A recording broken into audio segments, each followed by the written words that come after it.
Elbas FM selalu mengudara untuk Anda.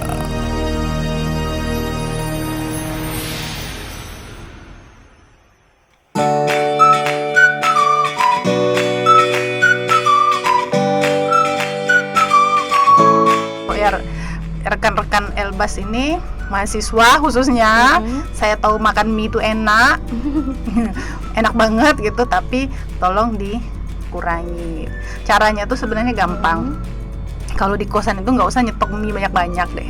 Saya paham betul, nyetoknya untuk sekardus biasanya ya. Jadi kan tergoda ya, malam-malam nggak tidur, tergoda. Nanti keluar sama kawan tergoda juga. Jadi dihindari cara-cara mudahnya tuh jangan nyetok mie di rumah. Itu paling yang nyetok seadanya aja lah. Ya, kalau ibu nggak ngerekomen deh kalian makan mie terus tiap hari. Oke, ini mengenai pola makannya tadi. Nah, kalau misalnya pertemanan nih Bu, pertemanan di sekelilingnya ini ada yang toksik, itu bisa mengganggu mental kita nggak nih Bu? Oh, toxic relationship ya? Iya. Iya. Ada kebetulan. Jadi ingat saya ada saya lagi bimbing juga mahasiswa tentang toxic relationship tuh ada juga ya. Ya kalau toxic, kalau ibu menyarankan kalau kalian sudah menilai ya, kan ya ketika ini hubungannya dengan relation ya, hubungan ya. Kalau kita sudah berhubungan deket gitu, pacaran lah dalam tanda petik bahasa anak sekarang. Kalau kita sudah tahu kayaknya udah ini udah nggak normal deh, udah toxic. Saran saya mending dilepas gitu. Ya, karena kita tidak bisa bertahan. Apalagi kalau Anda udah nggak tahan gitu. Mending dilepas. Jangan mencoba merasa kuat di toxic relationship. Berbeda kalau kalian udah dia nih toxic, hubungan kami ini udah toxic nih, tapi kayaknya aku kuat. Kalau kalian merasa kuat ya udah, do it gitu, lakukan lagi, lanjutkan gitu.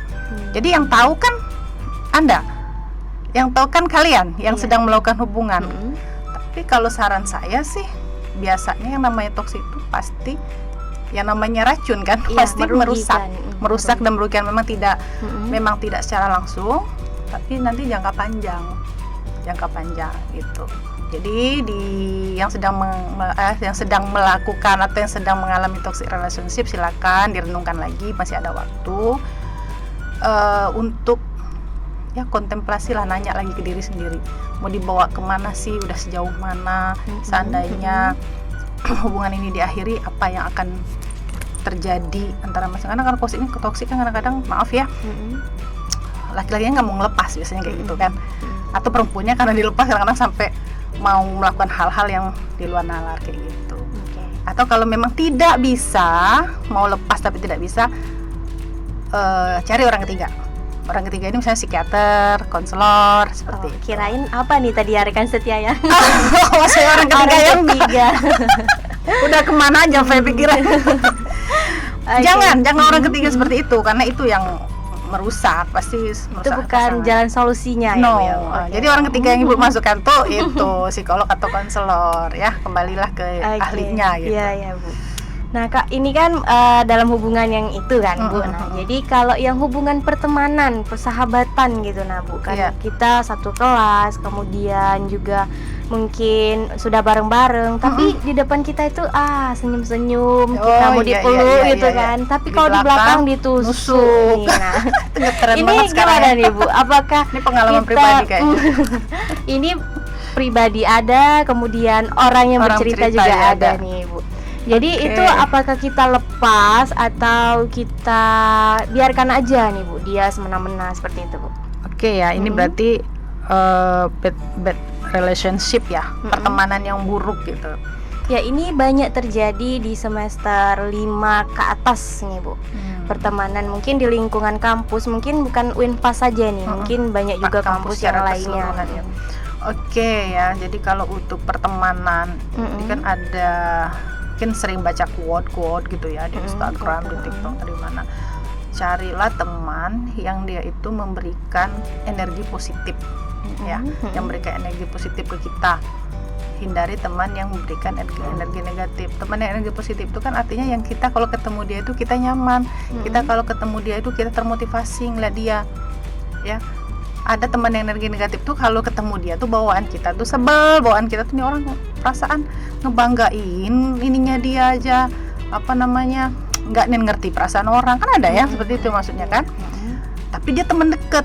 Nah kalau saran ibu sih, karena mau dipisah itu nggak mungkin karena teman deket, kita jauhnya pelan-pelan, kita kurangi interaksi dengan dia gitu loh, interaksinya dikurangi. Alasannya ya pasti dia akan bilang ngapa kau ini, ngapa kau lelamu, itu ya alasannya dibuat aja macam-macam, dihindari. Kalau kalian tapi bu kami satu kamar ya apa boleh buat, kalian harus pisah ya, jangan dipaksakan, nggak baik untuk Kesehatan mental ya. Kenapa? Apalagi kan misalnya V sudah bisa mengendalikan diri ya, tapi temen kan nggak bisa. Daripada kamu kesel sendiri, mentalmu terganggu, mending kamu yang menghindar, mending kamu yang jauh gitu loh. Tau nggak ada ruginya kita kehilangan teman yang cuma memberikan arah negatif, itu nggak rugi kok. Coba deh, nggak rugi. Biar aja dia mau ngomong kita apa, nanti lama-lama juga dia akan paham. Pasti di belakang, tapi kamu harus siap, ya harus siap bakalan diomongin. Itu yang harus ya. Jangan sampai baperan sendiri nanti. Terus jangan pula kamu nyebarkan ini dia itu jangan. Kita nggak boleh, kita hindari. Kita menjadi penyebar aib orang, jadi penyebar keburukan orang, itu dihindari lah. Nggak boleh kan. Biarlah orang dengar tentang kita, tapi kita jangan balas. Gitu ya. Itu aja sih pesan ibu. Jadi kalau ada teman yang toksik ya kita jauhin aja. Oke, itulah rekan setia untuk menghindari teman-teman yang toksik. Kemudian juga cara untuk kesehatan mental ini mulai dari faktor genetik pun kita harus perhatikan nih rekan setia. Kemudian pola makan, istirahat, dan juga pengalaman hidup nih. Walaupun kita pengalaman hidup mungkin ada yang pahit ataupun mungkin sepanjang hidupnya belum pernah nih mengalami nggak mungkin mungkin ada juga nih Bu ya yang mengalami sepanjang hidupnya kok gini-gini terus gitu kan. Nah mungkin belum saja nih. Jadi untuk rekan setia nanti kita akan kembali lagi nih mengenai penyelesaiannya ya Bu ya. Kemudian juga nanti mungkin ada setelah penyelesaiannya mungkin ada juga saran atau juga tips-tips untuk menghindari dari yang kita bahas tadi nih rekan setia untuk menjaga kesehatan mental kita. Sekarang kita akan beralih ke penyelesaiannya nih rekan setia ya. Penyelesaiannya ini langsung saja nih kita tanya sama narasumber kita Ibu Nelly nih. Apa aja nih Bu? Oke, terima kasih V ya. Selamat datang lagi para rekan Elbas. Jadi pada part ini kita akan berbicara tentang bagaimana cara mengatasi mental illness yang part sebelumnya sudah kita bahas ya, banyak sekali. Yang pertama adalah berpikiran positif ya, positive thinking. Ini juga jadi moto mental kesehatan memperingati hari mental kesehatan hari kesehatan mental dunia. Orang HIMSI ngambil motonya berpikir positif ya, kita berpikir positif terus berbuat baik kepada orang lain. Jadi mental yang sehat untuk memiliki mental yang sehat itu tidak harus menunggu menjadi seseorang dulu. Cukup kalian berpikir positif dan berbuat baik dengan orang lain, maka mental kalian akan sehat. Simple ya. Nah itu jadi caranya, salah satunya berpikir positif, kemudian berbuat baik, kemudian bersyukur, sering-sering bersyukur. Makanya tadi part sebelumnya saya bilang mungkin nggak pernah berbahagia gitu. Saya rasa nggak ada orang yang nggak pernah bahagia, karena pola hidup itu kan turun naik. Nggak ada yang bahagia terus, nggak ada. Dan ini memang janji di Al-Quran kan. Di balik kesusahan ada kemudahan, setelah kalian sedih pasti gembira. Jadi kalau ada yang merasa aku kok sengsara terus, coba deh merenung dulu, masa sih nggak pernah ada dapat sesuatu yang berkah dari Allah. Itu nggak mungkin. Dari yang simpel aja sebenarnya, bangun tidur masih bernapas. Kalau sekarang tuh itu sebenarnya yang kita syukuri ya. Di masa Covid ini saya pernah ngerasakan yang namanya bersyukur karena masih bisa bernafas. Sederhana ya, tapi itu sekarang tuh saya rasa itu yang paling kita syukuri, masih bisa bernapas walaupun badan sakit-sakit. Itu bersyukur banget dibanding dengan orang-orang yang sudah tidak ada di masa ini. Sebenarnya kita kalau kita kayak ini aja, kita harusnya bersyukur ada di masa ini, melihat kondisi seperti ini supaya kita jadi orang yang bersyukur. Kalau kita nggak bersyukur, udah ngutuk-ngutuk lah kan. Yang kita tadi ngerasa paling saro lah, paling susah. Itu termasuk kalau ketemu orang yang seperti itu, dan rekan-rekan Elbas juga ketemu orang yang setiap ketemu ngomongnya negatif, saya ketemu orang yang negatif, jauhin. Ya, saran saya jauhin. karena nggak akan ada energi positifnya. Nggak ada energi positif, dan itu hanya akan merusak hari. Benar. Kalau ketemu orang seperti itu, ada teman seperti itu, menghindar. Itu saran Ibu ya. Jadi positive thinking, banyak bersyukur. Kemudian ada yang disebut orang tuh meditasi.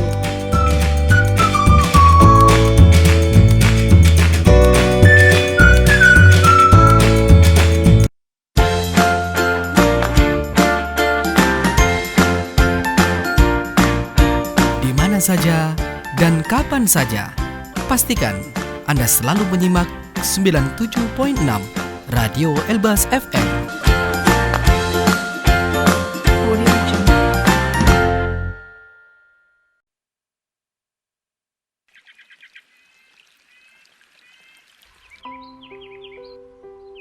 Kicauan ini terancam tak terdengar lagi, karena saat ini hampir 250 spesies burung di Indonesia terancam punah. Mari kita hidup berdampingan dan melestarikan keanekaragaman hayati demi kehidupan anak cucu di masa mendatang dan mengurangi dampak perubahan iklim.